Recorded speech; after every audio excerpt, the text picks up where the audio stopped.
the operative suggestion that I would say is just making sure that you take the opportunity to know your counterparts and always tell them what you're capable of doing if they ever need you. And that's how we got into the managed data network. To my telco brothers, avoid arrogance at all costs. Don't think for one moment you're smarter than an electric colleague or counterpart. An electric distribution system is a much more complex and sensitive organism than you probably would intuitively have any idea of. And these guys know what they're doing. And let me just tell you this, please remember this. They know more about competition than you're giving them credit for. They compete with natural gas and propane every day for some of the most lucrative parts of their business. And just as we've got problems with U.S. public policy towards universal service, let me tell you something. Their world is a tenuous place as well, because there is, in my opinion, no reasonable, let alone comprehensive U.S. public policy on energy generation. And they're worried about their world. They got every bit as much stress in their lives as we do in ours from that perspective. So give them the credit that they're due, and don't assume for one moment that you're the smartest guy in the room.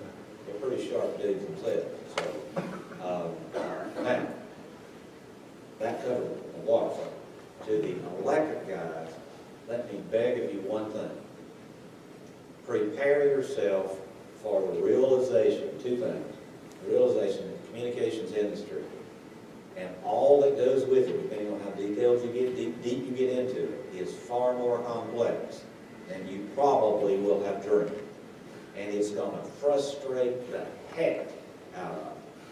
And that's where you need to lean on your guys that have been living and breathing that for most of their career. Now, one last thing. While the electrics do face competition in many respects, also give your telco brothers credit for having learned the lessons that you only learn experientially, academically, theoretically, economically, any way you want to slice it. Give them credit for having operated in a world where for many, many years now, there is a substitute for every single product we offer.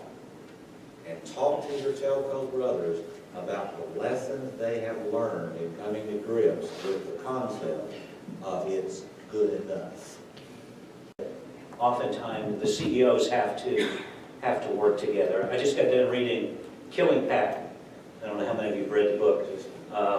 And it's interesting to see the competition between Patton and Montgomery, and how oftentimes the war effort was secondary to who was going to get someplace first and how are they going to. You need the CEOs on the same page if you possibly can.